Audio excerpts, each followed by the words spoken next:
पुणे नाम के एक बेहद खूबसूरत शहर में संदीप सिंह नाम का एक रिश्वतखोर ट्रैफिक पुलिस इंस्पेक्टर रहता। उसे सुबह सोकर उठने से लेकर रात सोने तक जब तक किसी न किसी से रिश्वत ना मिल जाए तब तक चैन की नींद नहीं आती थी। रास्ते के किनारे ठेला लगाने वाले छोटे व्यापारियों से लेकर बड़े बड़े शोरूम मॉल से रेस्टोरेंट तक वो किसी को भी नहीं छोड़ता।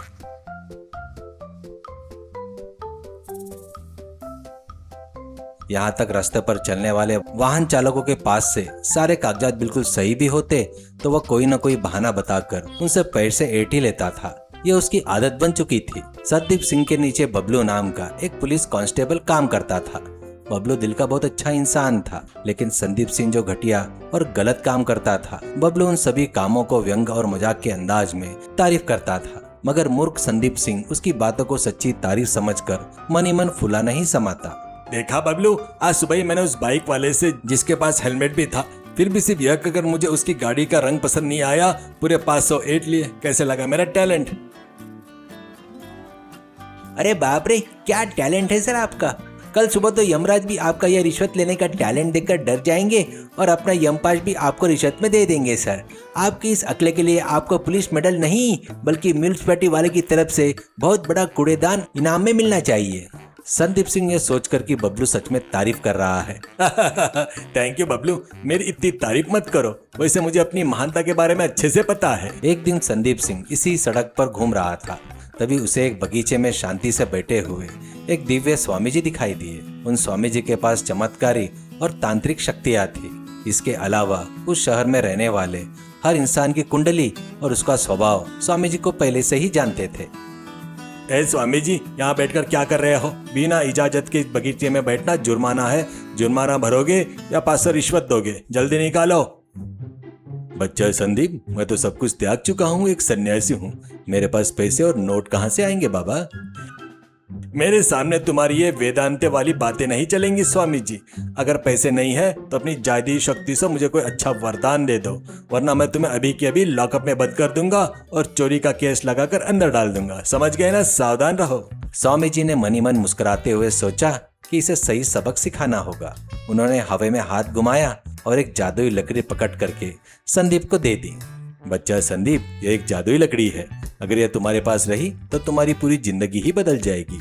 आज से तुम्हारा नाम संदीप सिंह नहीं बल्कि कबीर सिंह होगा, क्योंकि अब से तुम बहुत ज्यादा गुस्सा और आक्रोश के साथ अपनी ड्यूटी करोगे। जाओ, जाकर अपनी किस्मत आजमा लो। जैसे ही संदीप सिंह ने उस हराटी को अपने हाथ में ले लिया, उसे अपने शरीर में एक अजीब और अनजानी शक्ति का एहसास होने लगा। कॉलेज रोड पर एक पुराना रेस्टोरेंट था जिसका नाम ओल्ड इज गोल्ड था। उस रेस्टोरेंट के मालिक का नाम देवदर था। देवदर पूरी तरह से पुराने जमाने के विचारों वाले इंसान थे, जो टेक्नोलॉजी पर बिल्कुल भरोसा नहीं करते। आज के जमाने में भी वो नोकिया का एक पुराना कीपैड वाला फोन इस्तेमाल करते। अपने रेस्टोरेंट में वो गूगल, जीपे या फोन पे जैसी डिजिटल पेमेंट की सुविधा को बिल्कुल इजाजत नहीं देते। अगर कोई ग्राहक आके कहता कि ऑनलाइन पेमेंट करनी है, मुझे सिर्फ कैश नकद चाहिए बेटा। वह रेस्टोरेंट ठीक कॉलेज के सामने होने की वजह से वहाँ खाना खाने के लिए छात्रों की काफी भीड़ उमड़ती। उस रेस्टोरेंट में सुब्बू नाम का एक कर्मचारी काम करता, जो बहुत ही समझदार था। वह देवदर को हमेशा तकनीक के मामले में अपग्रेड होने की सलाह देते रहता। वो हमेशा कहता रेस्टोरेंट में सीसीटीवी कैमरे लगवाए जाए, ऑनलाइन पेमेंट शुरू की जाए, लेकिन देवदर उसकी एक न सुनते। देवदर जी, ये कॉलेज के सारे बच्चे हाथ में फोन लेकर आते हैं। आप प्लीज गूगल पे की सुविधा शुरू कर दीजिए सर, इससे हमारा बिजनेस और बढ़ेगा। पुराने जमाने की तरह कैश कैश करेंगे तो कैसा चलेगा? अपना मुंह बंद रखो सुब्बू, मैंने कहा ना, ओल्ड इज गोल्ड। ये ऑनलाइन पेमेंट वगैरह सब धोखा है। जब हाथ में असली नोट आते हैं तभी मुझे तसल्ली मिलती है। हमें एक कंप्यूटर और कैमरे नहीं चाहिए। जाओ, जाकर अपना काम करो।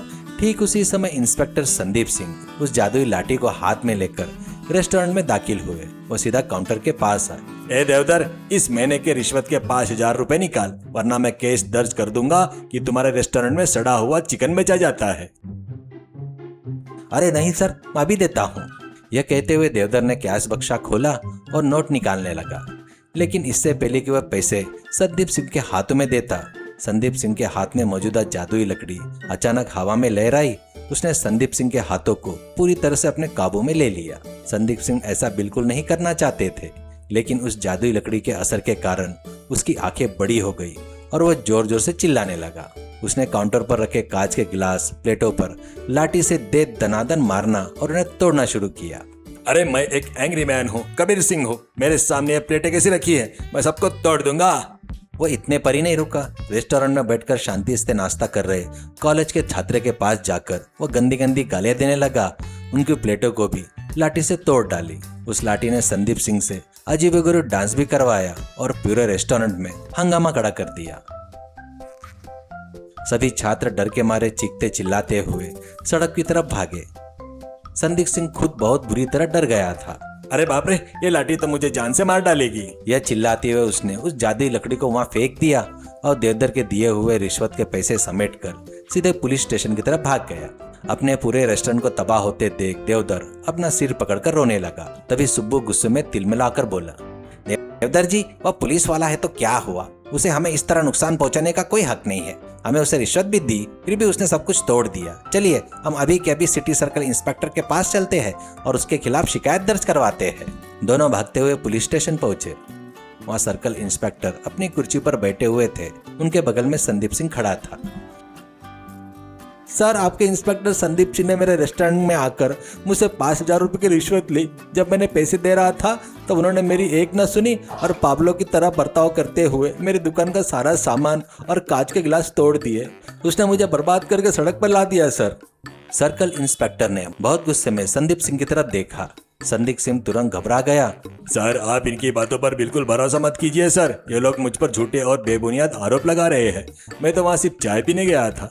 ये जो कह रहे हैं उसका उनके पास कोई सबूत नहीं है सर, क्योंकि ये देवदर पुराने जमाने का आदमी है। इसकी दुकान में कंप्यूटर तक नहीं है, तो भला सीसीटीवी कैमरा कहाँ से होंगे सर। जब कोई सबूत ही नहीं है तो मेरा ये कुछ नहीं बिगाड़ सकते सर। बिल्कुल सही कहा सर। हमारे सर ने पक्के प्लान के साथ तोड़फोड़ की है ताकि कोई सबूत न मिले, इसलिए उन्होंने पुराने जमाने की दुकान को चुना है। हमारे सर तो रिश्वत के राजा है। संदीप सिंह, जिसे बबलू का मजाक समझ नहीं आया, वह गर्व से मुस्कुराने लगा। तभी पास खड़े सुब्बू ने अपनी जेब से एक स्मार्टफोन निकाला। ऐसा नहीं है सर्कल इंस्पेक्टर सर, ये जो कह रहे हैं वो सफेद झूठ है। हमारे मालिक देवदर जी को बिना बताए, क्योंकि वो अपने पुराने विचारों से दुकान को डुबा रहे थे, मैंने अपने खुद के पैसों से रेस्टोरेंट में गुप्त सीक्रेट वाईफाई सीसी कैमरा लगवाया है। संदीप सिंह का अंदर आना, रिश्वत मांगना, उस लाठी से सारा सामान तोड़कर हंगामा करना, सब कुछ इसमें साफ साफ रिकॉर्ड हुआ है सर। आप खुद एक बार देख लीजिए सर। सर्कल इंस्पेक्टर ने फोन हाथ में लेकर वीडियो देखा। उसमें संदीप सिंह साफ तौर पर रिश्वत लेते हुए और सामान तोड़फोड़ करते हुए लाइव दिखाई दे रहा था। बस फिर क्या था। संदीप सिंह, तुम कह रहे था ना कि कोई सबूत नहीं है। अब जरा सीसीटीवी फुटेज को देखो। एक पुलिस अधिकारी होने के बावजूद तुम रिश्वत वसूलते हो, जनता को डराते धमकाते हो। मैं तुम्हें इसी वक्त नौकरी से सस्पेंड कर रहा हूँ। अपने बेल्ट और स्टार्स यहीं पर उतारो और जेल के अंदर जाओ। पुलिस वालों ने तुरंत संदीप सिंह को घसीटते हुए लॉकअप के अंदर डाल दिया। देवदर ने बहुत खुश होकर, सुब्बू मुझे माफ कर दो बेटा, मैं अपने पुराने ख्यालों की वजह से तकनीक को मना कर रहा था, लेकिन आज तुम्हारे लगवाए गए सीसीटीवी कैमरे की वजह से हमें न्याय मिल पाया। गोल्ड हमेशा गोल्ड नहीं होता सुब्बू, समय के साथ साथ खुद को बदलना होगा। अगले ही दिन देवदर ने अपने रेस्टोरेंट को पूरी तरह से अपग्रेड कर दिया। दुकान में बड़े बड़े सीसीटीवी कैमरा लगवाए, काउंटर पर गूगल पे, फोन पे, QR कोड के बोर्ड लगा दिए। यही नहीं, उसने अपने रेस्टोरेंट का नाम ओल्ड इज गोल्ड से बदलकर न्यू एज रेस्टोरेंट रख दिया। कॉलेज के सभी छात्र ये सब देखकर बेहद खुश हुए और दोबारा वहां आकर खाना खाने लगे। देवदर और सुब्बू ने मिलकर तकनीक की मदद से अपने व्यापार को बहुत आगे बढ़ाया। सीख, जो इंसान समय के साथ खुद को नहीं बदलता उसे भारी नुकसान उठाना पड़ता है। आधुनिक तकनीक हमारी सुरक्षा और तरक्की के लिए बेहद जरूरी है। साथ ही रिश्वतखोर और भ्रष्टाचारी करने वाले कितने भी शक्तिशाली क्यों न हो, एक न एक दिन सबूतों के साथ पकड़े जाते हैं और उन्हें कानून के सामने सिर झुकाना ही पड़ता है।